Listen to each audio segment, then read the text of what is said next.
ভাবুন তো, কলকাতার বুকে এমন এক জায়গা আছে যেটা আজ মানুষের ভিড়ে ঠাসা। একসময় এখানকার ছবিটা কিন্তু পুরো উল্টো ছিল। পরিপাটি রাস্তা, সাজানো গোছানো সাহেবপাড়া, আর চারিদিকে নির্ঝঞ্ঝাট নীরবতা। সেই জায়গার নাম ধর্মতলা। নমস্কার, আমি কাকলি। আমি আজও আপনাদের সামনে একটা গল্প নিয়ে এসেছি। এই ধর্মতলা নামটার মধ্যে যেন এক রহস্য লুকিয়ে আছে। আর আমাদের গল্প শুরু ঠিক সেখান থেকেই। ধর্মতলা নামটা নিয়ে আছে নানান মত। রেভারেন্ড জেমস লং বলেছিলেন এখানেই একসময় ছিল ঘোড়া রাস্তাবল, আর তার পাশেই ছিল একটা পুরনো মসজিদ।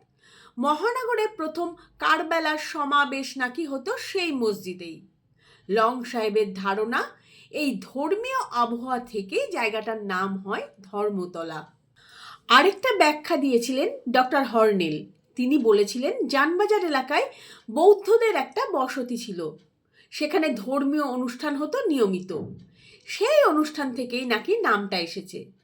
কিন্তু আধুনিক গবেষকদের একটা বড় অংশের মতে এই নামের সূত্রে লুকিয়ে আছে গ্রাম বাংলার লোক দেবতা ধর্ম ঠাকুরের কাছে। রাঢ় অঞ্চলের উপাসক দেবতা তিনি। সিঁদুর মাখানো একটা পাথরের টুকরোয় পুজো হয় তার। বাউরি বাগদি হাড়ি ডোম সম্প্রদায়ের মানুষ জানবাজার এলাকায় থাকতেন এক সময়।